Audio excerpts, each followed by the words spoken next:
Existe uma profecia que sussurra nos cantos mais sombrios da fé, um evento tão monumental que sua mera menção arrepia a espinha.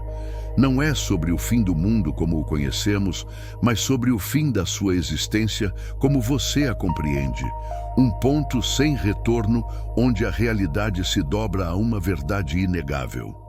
Estamos falando do grande trono branco, o tribunal cósmico definitivo, onde cada vida será pesada, cada intenção revelada e cada alma inevitavelmente convocada. Este não é um conto de fadas, nem uma metáfora vaga. É a promessa mais solene e aterrorizante já feita, um veredito que ecoará muito além das estrelas e do tempo, selando destinos eternos. Imagine um silêncio que engole o universo, um vazio onde o tempo para e a eternidade se manifesta em sua plenitude implacável. Não há esconderijo, não há fuga, não há negociação possível. Montanhas desfazem-se, oceanos evaporam, e até o espaço-tempo cede lugar a uma nova ordem, onde a presença de um juiz supremo é a única realidade. Cada fibra do seu ser, cada memória, cada ato será exposto sob uma luz que tudo penetra. É a convocação final, um mandado divino que transcende todas as leis humanas e todas as barreiras físicas, puxando cada indivíduo para o centro de um palco cósmico do qual não há saída. Neste cenário de magnitude apocalíptica, o que significa estar no banco dos réus? Quem são os convocados? A resposta é assustadoramente simples e universal. Todos. Do mais humilde ao mais poderoso, dos esquecidos aos famosos, cada ser humano que já respirou será apresentado diante deste trono de glória e temor. Os livros serão abertos, não apenas os registros de suas ações visíveis, mas os anais mais profundos de seus pensamentos, suas intenções ocultas, seus segredos mais íntimos. É um julgamento de essência, não apenas de aparência, onde a verdade nua e crua de quem você realmente foi será a única evidência. E aqui reside a ironia mais cruel e a tragédia mais profunda. Enquanto a maioria da humanidade se ocupa com as trivialidades do dia a dia, com ambições e prazeres efêmeros, uma contagem regressiva silenciosa avança em direção a este dia inadiável. Bilhões vivem e morrem completamente alheios à magnitude do que os aguarda, ignorantes do tribunal cósmico que já tem seus nomes em uma lista de convocados. Eles constroem impérios, travam guerras, amam e odeiam, tudo sob a sombra de um julgamento que consideram uma lenda distante, um mito para mentes ingênuas. Mas a realidade é que o veredito já está sendo escrito, mesmo que seus ouvidos ainda não o percebam. Este silêncio que antecede o fim não é um vazio, mas uma tensão crescente, um prelúdio para a revelação mais chocante da história universal. A pergunta que nos assombra e que este documentário se propõe a desvendar não é se o grande trono branco virá, mas quem está realmente no banco dos réus? E mais importante, por que a vasta maioria nem sequer sabe que será julgada? Prepare-se para desconstruir tudo o que você pensa saber sobre justiça, destino e a própria natureza da sua existência. Porque quando o silêncio for quebrado, não haverá mais tempo para perguntas, apenas para as respostas que você talvez nunca quis confrontar. Aquele silêncio ensurdecedor da parte 1, que precede o inimaginável, nos transporta agora para o cenário mais temido e majestoso de toda a profecia bíblica, o grande trono branco. Não se trata de uma corte terrena, com seus rituais e falhas humanas, mas de um tribunal cósmico, erguido nos confins do tempo e do espaço, onde a própria eternidade se curva. A visão é de uma glória indescritível, um brilho tão intenso que a própria luz solar seria ofuscada. É de lá que emana uma autoridade absoluta, um poder que pulsa no cerne da existência e que fará com que cada alma criada se apresente diante do juiz de toda a terra. Este não é um julgamento simbólico ou metafórico. é a realidade inegável para a qual toda a história converge. E quem é este juiz cuja presença fará com que o universo se dobre? A Bíblia nos revela que é o próprio Deus, em sua soberania inquestionável, manifestado em Cristo, a quem foi dada toda a autoridade para julgar. Ele não precisa de testemunhas ou de provas documentais, pois sua onisciência é a própria evidência. Cada pensamento, cada palavra não dita, cada ação, por mais secreta que tenha sido, está gravada em sua memória infinita. Diante dele, o tempo e o espaço perdem o sentido, e a história de cada vida se desenrola em um instante. É um poder avassalador, que não conhece limites, e uma justiça que é a essência de seu caráter, imaculada e irrepreensível. A mera menção de sua vinda já faz céu e terra fugirem de sua face, não havendo lugar para se esconder. É aqui que muitos dos nossos mitos sobre a misericórdia universal começam a desmoronar. A ideia de que no final tudo dará certo para todos, ou que a bondade inerente de Deus anulará qualquer necessidade de prestação de contas, é uma ilusão perigosa que a Bíblia desfaz com clareza cristalina. Não haverá exceções. A convocação para este tribunal cósmico é inevitável. Cada ser humano que já pisou nesta terra, do mais humilde ao mais poderoso, do mais esquecido ao mais celebrado, estará ali. Não há como apelar, não há como adiar, não há como se esquivar. A lista de presentes não é por convite, mas por intimação. E é justamente essa certeza da convocação que nos leva a um questionamento crucial sobre o primeiro erro fatal que muitos cometem. Este erro não reside na negação do julgamento em si, mas em uma profunda e perigosa incompreensão de seus critérios. Muitos, erroneamente, creem que a misericórdia de Deus é um salvo-conduto automático, uma carta branca que cobre todas as falhas, independentemente da resposta humana. Pensam que a balança da justiça será ponderada por boas intenções, por uma vida razoavelmente boa, ou por uma fé superficial, desprovida de genuína transformação. Imaginam que poderão argumentar seu caso, apresentar justificativas. Mas o trono branco não é um fórum para negociações. É o ponto final da verdade, onde a máscara da autojustificação cai e a realidade nua e crua de cada escolha é exposta. A impossibilidade de apelação reside na perfeição do juiz e na infalibilidade de seus registros. O primeiro erro fatal, que os condena antes mesmo de começar, é a falácia da bondade humana como mérito suficiente. Acreditam que sua moralidade é um escudo, falhando em compreender que este juízo é sobre a condição interna do coração, a resposta à graça e à exigência de redenção. Esta mentalidade é o abismo onde a maioria se perde sem sequer perceber a verdadeira natureza da condenação que os aguarda. Aquele que se assenta no trono é o juiz, e a sua presença faz a terra e o céu fugirem. Mas quem, afinal, será arrastado para a sua presença para enfrentar a sentença? A profecia é chocante em sua abrangência. Não apenas os mortos da terra, sepultados em covas ou cremados ao vento, mas também os que o mar, em sua insondável profundidade, guarda. Na vastidão dos oceanos, nos navios afundados, nos corpos perdidos em naufrágios milenares, nos segredos que as correntes oceânicas guardam, cada um deles, sem exceção, será convocado, entregue de volta à vida para este acerto de contas final. E não para por aí. A própria morte, essa entidade que aterroriza a humanidade desde o princípio, também terá que entregar os seus cativos. Em um ato de suprema autoridade divina, as portas do Hades, o reino dos mortos, serão arrombadas e todos os que ali jazem, aguardando o seu destino, serão forçados a comparecer.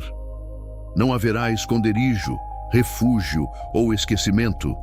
É uma ressurreição em massa, Uma reunião cósmica de todos aqueles que em vida recusaram o convite à graça ou simplesmente o ignoraram. A cena é de um realismo terrível. Bilhões de almas de todas as eras, de todos os cantos do planeta, de pé diante de um trono imponente. Este é o erro fatal que muitos cometem, a confusão que os condena antes mesmo do julgamento começar. Este não é o tribunal de Cristo, um julgamento para os crentes, onde as obras são avaliadas para recompensa e não para condenação. Não, o grande trono branco é um tribunal de uma natureza totalmente diferente, um palco de justiça implacável para aqueles cujos nomes não estão escritos no livro da vida do Cordeiro. É um julgamento de condenação, não de avaliação de méritos para a salvação, pois a salvação já foi decidida em vida. A distinção é crucial e ignorá-la é o primeiro passo para a perdição eterna, pois significa não compreender a natureza do sacrifício e da graça. Os réus deste tribunal cósmico não são os salvos, não são aqueles que aceitaram a redenção. São, ao contrário, os que rejeitaram, os que procrastinaram, os que viveram em completa indiferença à existência de um Criador e de um juiz. São os que se apegaram às suas próprias justiças, às suas próprias verdades ou à completa ausência delas. A tensão é palpável. Imagine-se ali, entre essa multidão incontável, sabendo que seu nome não está naquele livro que seria sua única defesa. Cada alma ressuscitada do mar, da morte e da terra, sem exceção, estará ali por uma única razão: sua ausência do registro celestial.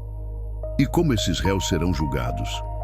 A Bíblia nos revela que foram abertos os livros e abriu-se outro livro, que é o da vida.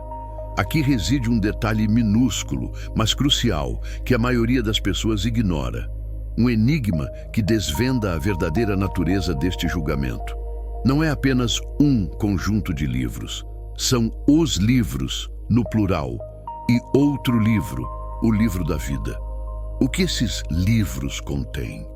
Que tipo de informações seriam tão detalhadas, tão abrangentes, que serviriam de base para uma sentença eterna?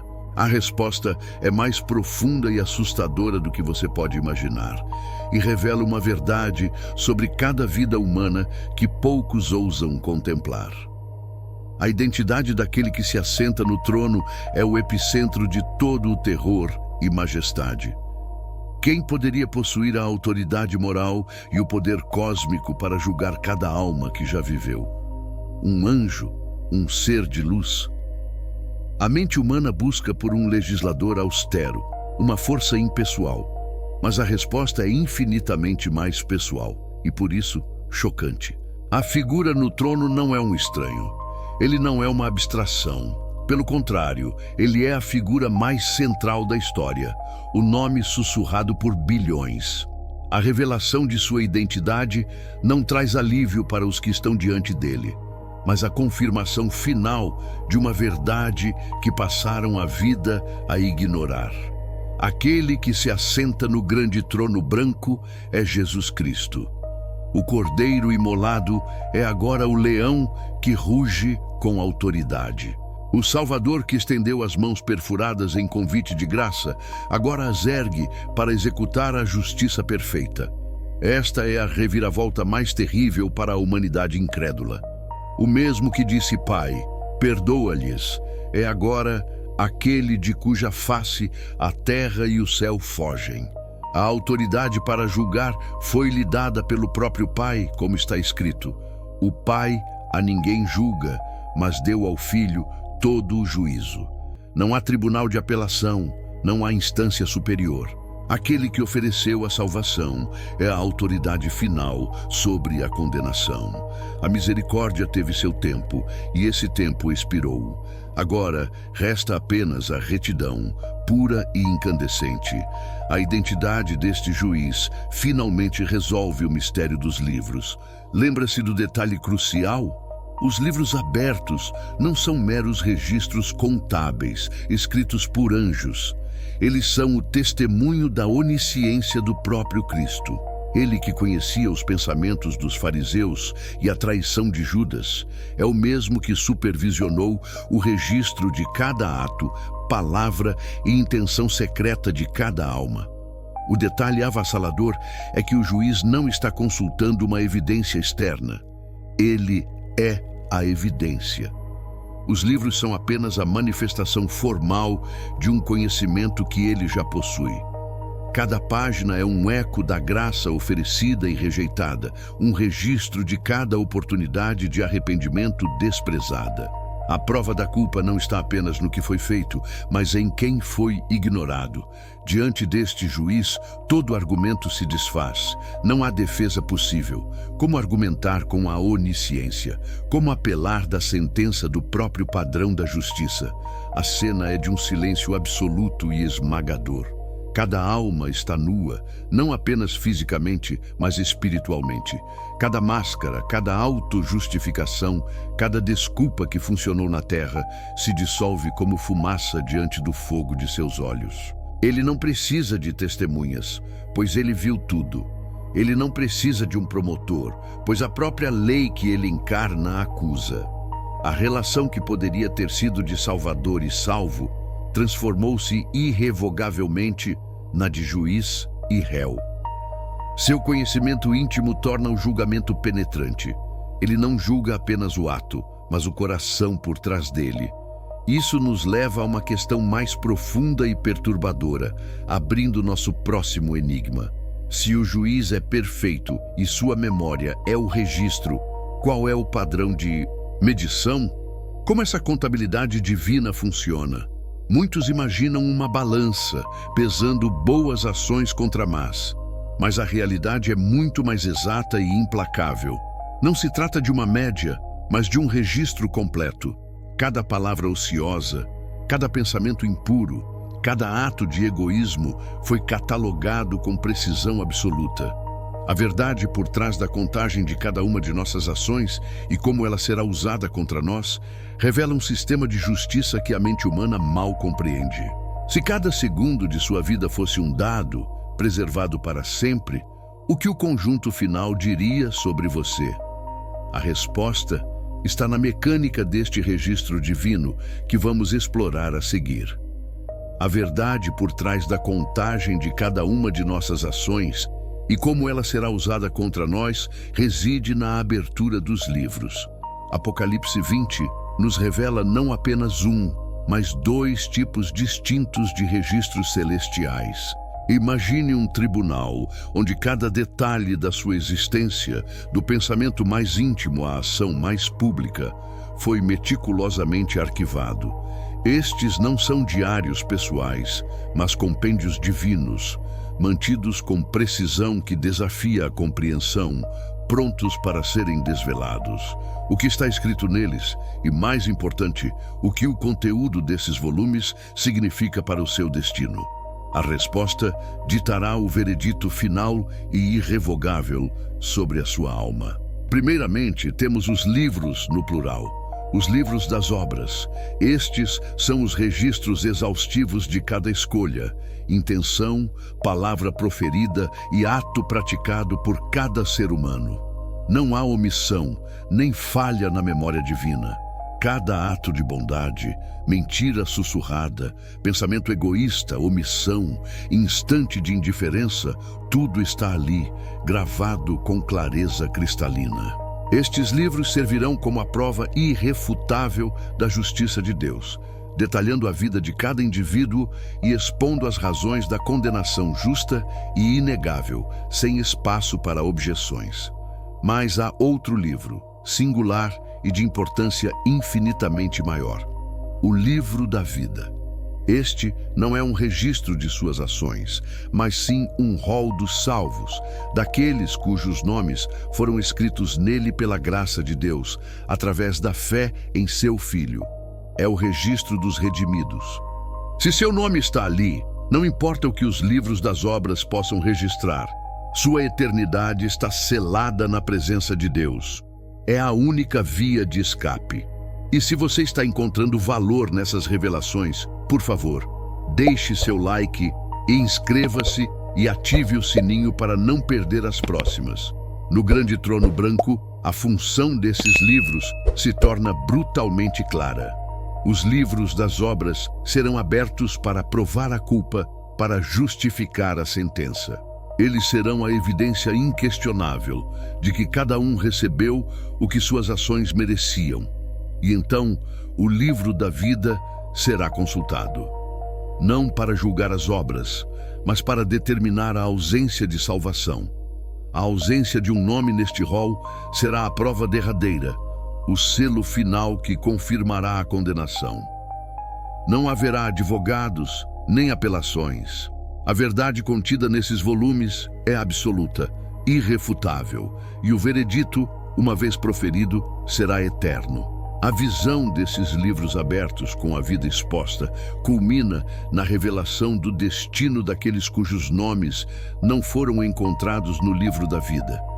É um momento de terror indizível, onde a esperança se esvai e a realidade de uma eternidade sem Deus se impõe. O que acontece a seguir é algo que muitos teólogos preferem abordar com cautela ou até evitar. Há uma realidade terrível, um destino final que transcende o sofrimento humano, algo que a Bíblia chama de a segunda morte.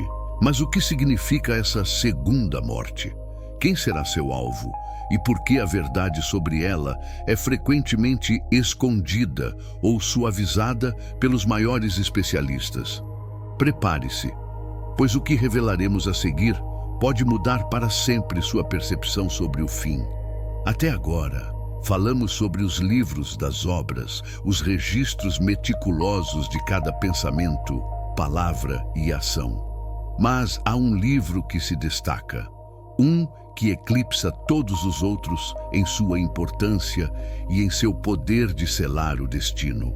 É o livro da vida, a peça central e mais crucial de toda a corte celestial, o último recurso, a única esperança para aqueles que se encontram diante do grande trono branco. Não é um compêndio de méritos ou deméritos, mas sim o rol dos que foram escolhidos, dos que foram redimidos, dos que, por um ato de graça imerecida, terão seus nomes inscritos em suas páginas eternas. Este livro é a própria linha divisória entre a vida e a morte, entre a salvação e a condenação perpétua. A revelação mais chocante, e que muitos preferem ignorar, é que ter seu nome escrito neste livro não é apenas uma formalidade. É a única forma de escapar da condenação. A ausência de um nome é, por si só, a sentença final. Aqueles cujos nomes não forem encontrados ali serão inevitavelmente lançados no lago de fogo, a terrível realidade da segunda morte que poucos ousam descrever em sua plenitude. Não há súplica, apelação ou recontagem de boas ações que possa reverter essa ausência. A segunda morte não é uma aniquilação, mas uma existência de tormento consciente e eterno. Uma separação completa e irrevogável da presença de Deus e de toda a sua bondade. Mas como, exatamente, se dá essa inscrição? Não é por mérito próprio, como nos livros de obras que registram o esforço humano, as tentativas falhas de justificação. O livro da vida opera sob uma lógica completamente diferente. Uma lógica divina, que transcende a justiça meramente retributiva. Ele contém os nomes daqueles que aceitaram um sacrifício substitutivo, que depositaram sua fé em um Redentor, que foram lavados de seus pecados não por seus próprios feitos, mas pela intervenção de uma graça soberana e incomparável. É um registro de relacionamento, de aceitação de um dom e não de um desempenho impecável. Sua inscrição é um ato de misericórdia, não um prêmio por uma vida perfeita. As consequências para quem não for encontrado neste livro são devastadoras, além de qualquer compreensão humana. O veredito final não é apenas a negação da entrada no paraíso, mas a imposição da punição eterna, a consumação da segunda morte. Imagine-se diante do juiz, os livros das suas obras abertos, repletos de falhas e pecados, e então a busca frenética pelo seu nome no livro da vida. Um silêncio ensurdecedor, a cabeça do juiz se ergue e a declaração: seu nome não foi encontrado. Nesse instante, toda a esperança se desintegra e a realidade da condenação se manifesta em sua plenitude mais aterrorizante. Não há como contestar a evidência. O veredito é irrevogável. Portanto, a verdade é clara. A única forma de escapar da condenação e da segunda morte é ter seu nome inscrito no livro da vida. É a única via para a inocência que anula as acusações dos livros de obras. Muitos teólogos e especialistas, ao discutir a segunda morte, tendem a focar na sua existência, sem, no entanto, detalhar a solução para evitá-la, talvez por sua simplicidade e, ao mesmo tempo, sua impopularidade. E é aqui que se abre um novo mistério, uma técnica secreta, que surpreendentemente garante seu nome neste livro e porque a maioria das pessoas a ignora ou a descarta, até que seja tarde demais para reverter seu destino eterno. A técnica secreta para ter seu nome gravado no livro da vida, aquela que a vasta maioria ignora até ser tarde demais, não reside em uma lista exaustiva de feitos heróicos ou uma contabilidade meticulosa de boas ações. Ela é, na verdade, uma entrega, uma aceitação do sacrifício perfeito que já foi feito em seu lugar. É a fé inabalável em um Redentor que pagou o preço integral por cada falha, cada erro, cada transgressão. Essa é a única caligrafia divina que apaga o registro de suas imperfeições e escreve seu nome com tinta indelével nas páginas da eternidade. É a decisão de abandonar a ilusão de que sua própria retidão pode te salvar e abraçar a justiça de outro. Mas, se o livro da vida é o passaporte, por que a Bíblia insiste tanto no julgamento pelas obras? Por que cada ação, palavra e pensamento é tão meticulosamente registrado nos outros livros? A complexidade do julgamento pelas obras reside exatamente nesse paradoxo aparente. Enquanto a salvação, a entrada para a vida eterna, é um dom imerecido, concedido pela graça mediante a fé, as obras têm um papel crucial, mas muito diferente, no veredito final. Elas não são a balança que decide se você entra ou não no céu, mas sim a régua que mede a profundidade da sua responsabilidade e, consequentemente, a intensidade da sua condenação para aqueles que não tiverem seus nomes no livro da vida. É da armadilha da justiça própria, a crença insidiosa de que um acúmulo de boas ações pode de alguma forma compensar a ausência da graça ou servir como moeda de troca no tribunal divino. Essa é a ilusão mais perigosa que condena milhões. A ideia de que ser uma boa pessoa, fazer caridade, ser honesto ou participar de rituais religiosos pode, por si só, garantir um lugar no paraíso é uma falácia devastadora. A justiça humana, em sua melhor forma, é falha e imperfeita. Diante da perfeição absoluta e da santidade imaculada de um Deus que vê até as intenções mais ocultas do coração, a mais nobre das nossas ações se assemelha a trapos de imundície. Não há quantidade de boas obras que possa purificar uma única mancha de pecado, nem uma vida inteira de altruísmo que consiga preencher o abismo entre a imperfeição humana e a retidão divina. A balança da justiça divina não se impressiona com méritos fabricados por mãos humanas. Ela exige perfeição, e essa é uma barra que nenhum de nós pode alcançar por esforço próprio. Então, se as obras não salvam, qual é o seu propósito no julgamento? Elas são o registro detalhado da sua vida em contraste com a luz da verdade que lhe foi revelada, ou que você deliberadamente ignorou. Para aqueles cujos nomes não estão no livro da vida, as obras servirão para determinar a medida exata da sua punição. Cada ato de maldade, cada omissão de bondade, cada palavra dita ou não dita, cada oportunidade perdida de buscar o Criador, tudo será escrutinado. Não se trata de um purgatório para purificar a alma, mas de uma gradação da condenação, onde a intensidade do sofrimento eterno será proporcional à medida em que a pessoa rejeitou a luz e se entregou à escuridão, mesmo que sob o manto de uma aparente bondade superficial. É um cenário sombrio, onde a própria tentativa de salvação por mérito humano se torna a evidência da condenação. A justiça própria é a maior armadilha, cegando para a única porta de escape.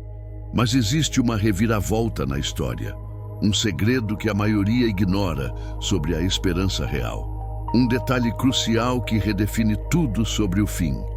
Prepare-se, pois o que virá a seguir é a chave para entender o propósito final de tudo e como a mais profunda das misericórdias se manifesta onde menos se espera.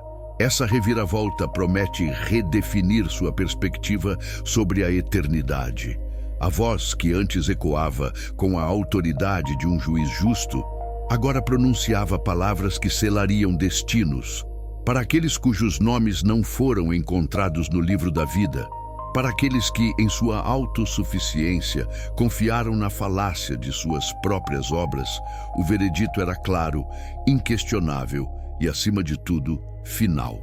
A cortina se fechava sobre qualquer ilusão de que a bondade terrena pudesse pesar mais que a perfeição divina.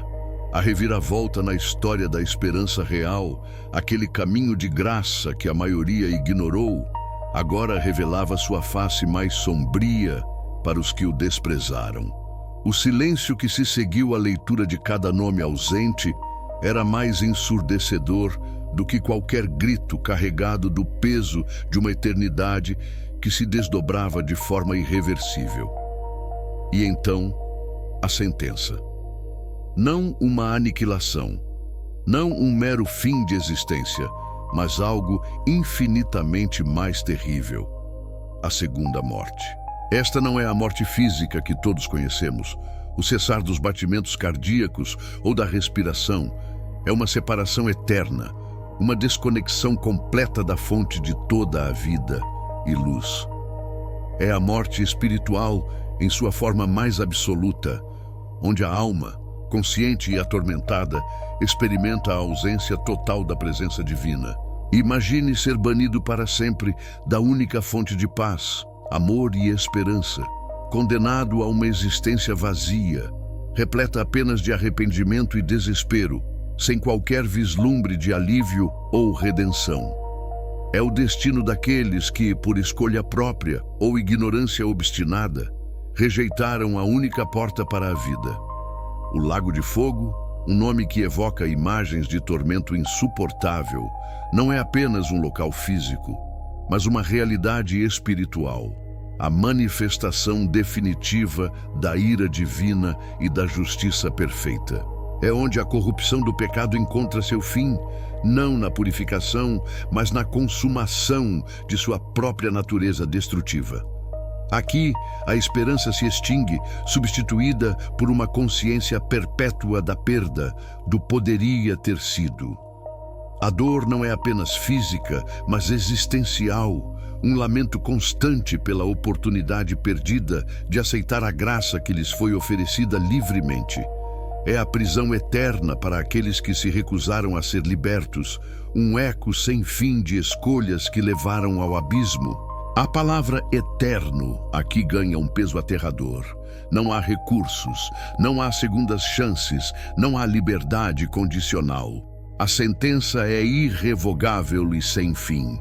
Diferente dos sistemas judiciais humanos, onde erros podem ser corrigidos ou penas podem ser cumpridas e esquecidas, a justiça divina é final. Uma vez pronunciada a condenação, ela se estende por toda a eternidade, um tempo sem medida, sem fim, sem alívio. A porta da redenção, que esteve aberta durante toda a vida, agora está selada para sempre. É a consequência máxima de cada escolha, cada recusa, cada negligência de uma verdade que, embora simples, foi ignorada por tantos. Este veredito não é um ato de crueldade, mas a culminação da justiça perfeita de um Deus que ofereceu cada chance concebível para a reconciliação. É a validação de que o pecado, quando não coberto pela graça, tem um preço infinito. Para os condenados, o quadro é sombrio, pintado com as cores do desespero e da perda eterna. É o fim de todas as ilusões, o colapso de toda a autoconfiança, a revelação brutal de que a vida terrena foi apenas o prelúdio para uma eternidade decidida pelas escolhas feitas. A irrevogabilidade do veredito ressoa como um trovão final, selando o destino de milhões na escuridão perpétua da segunda morte, um lembrete solene de que algumas portas, uma vez fechadas, jamais se abrirão novamente. A sentença da segunda morte, o destino no lago de fogo, não é meramente um julgamento, mas a consumação de um desespero absoluto que transcende a compreensão humana. É o ponto sem retorno onde as escolhas de uma vida inteira se solidificam em uma eternidade imutável, sem vislumbre de esperança. Ali, no abismo da condenação, o arrependimento tardio é tortura sem fim, e súplicas por uma segunda chance ecoam no vazio. A porta da misericórdia, que um dia esteve aberta, é agora selada para sempre. O silêncio ensurdecedor do lago é preenchido apenas pelo lamento das oportunidades perdidas, a colheita inevitável da própria semeadura. Contudo, este julgamento, por mais sombrio, não é um ato de crueldade arbitrária, mas a vindicação final da justiça e santidade divinas. Cada oportunidade de arrependimento foi oferecida, cada advertência ecoou, cada convite à graça estendido. Aqueles que agora enfrentam a condenação não podem alegar ignorância. São confrontados com o espelho de suas próprias escolhas, com a rejeição deliberada de um caminho que lhes oferecia vida e redenção. A justiça divina é perfeita. Sua balança pesa ações, intenções e a persistência na recusa da luz. A condenação, portanto, é a consequência justa de uma vida em oposição à verdade. A natureza desta segunda morte vai muito além da cessação da vida física. É uma separação completa e eterna de tudo o que é bom, puro e verdadeiro. Não é apenas a ausência de Deus, mas a ausência de toda luz, de todo consolo, de toda esperança. É um vazio existencial, uma solidão que nenhuma mente humana pode conceber, onde a própria essência da vida é negada. A alma, desprovida de qualquer conexão com a fonte da existência, experimenta uma agonia sem fim nem alívio. É a negação da vida em sua plenitude, o exílio eterno da presença que sustenta todo o universo. Contudo, em meio a essa escuridão avassaladora, surge um contraste que redefine tudo o que pensávamos saber sobre o destino final. Pois, para cada alma lançada no abismo da condenação, existe outra que permanece incólume, resplandecendo na luz da aceitação. Este não é um universo de desespero universal. Existe um caminho de escape, uma esperança real, uma reviravolta na história que a maioria esmagadora das pessoas simplesmente ignora. A narrativa do fim não é unidimensional, nem se encerra apenas na punição. Há uma outra face da moeda, uma revelação que desafia a lógica humana e oferece uma perspectiva radicalmente diferente sobre o verdadeiro livramento. Este é o ponto crucial, a encruzilhada final. Enquanto o lago de fogo representa o destino inevitável para os que rejeitaram a luz, ele também serve como um lembrete vívido da magnitude da salvação para os que a aceitaram. Por trás da cortina da condenação Esconde-se a história de uma esperança que desafia a própria morte. Uma promessa de vida eterna que transcende qualquer entendimento. Uma verdade tão profunda e transformadora que redefine completamente nossa compreensão do fim. Mas como escapar de um julgamento tão implacável? Qual é essa reviravolta na história final que a maioria ignora? A resposta está no que você ainda não viu. Inscreva-se e ative as notificações para não perder o próximo e último capítulo desta revelação. Milhões de pessoas enfrentam a iminência do grande trono branco e a maioria delas já selou seu próprio destino sem sequer perceber a armadilha que as espera.